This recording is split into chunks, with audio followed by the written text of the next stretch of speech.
ব্রাহ্মণবাড়িয়া, আপোষহীন ব্রাহ্মণবাড়িয়া।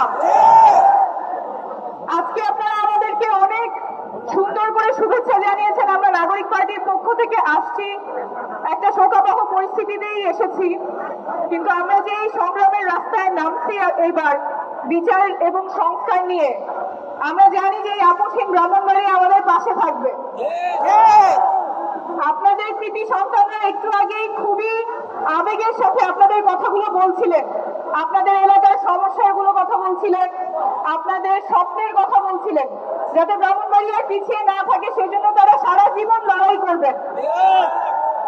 এবং নাগরিক পার্টির আমরা প্রত্যেকজন মানুষ এখানে বাংলাদেশের মানুষের কিভাবে আমরা অধিকারগুলো নিশ্চিত করতে পারি, সুরক্ষিত রাখতে পারি, সমুন্নত করতে পারি, সেজন্যই আমরা সবাই মাঠে নেমেছি। আপনারা অনেক দুর্বার আন্দোলন গড়ে তুলেছিলেন গত বছর।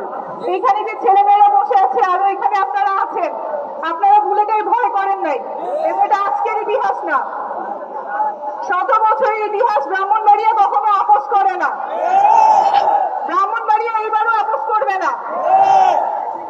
যেই গুম খুন বিগত সরকারের আমলে হয়েছে, গত বছর হয়েছে, সেগুলোর বিচার করেই বিচার হতেই হবে এবং সেই বিচার হওয়ার আগ পর্যন্ত ব্রাহ্মণবাড়িয়া আমাদের সাথে থাকবে।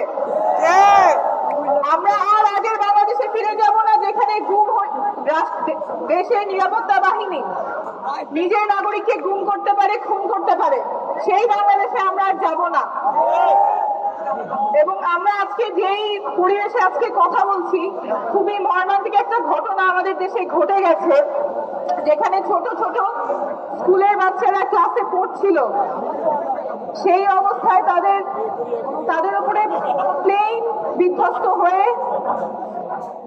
মানে এই পরিবারগুলোর সাথে এই যে ঘটনা ঘটেছে, এটার কোনো ব্যাখ্যা কোনোভাবে এটা মেনে নেওয়া যায় না যে কিভাবে এইরকম একটা ঘটনা একটা দেশে ঘটতে পারে।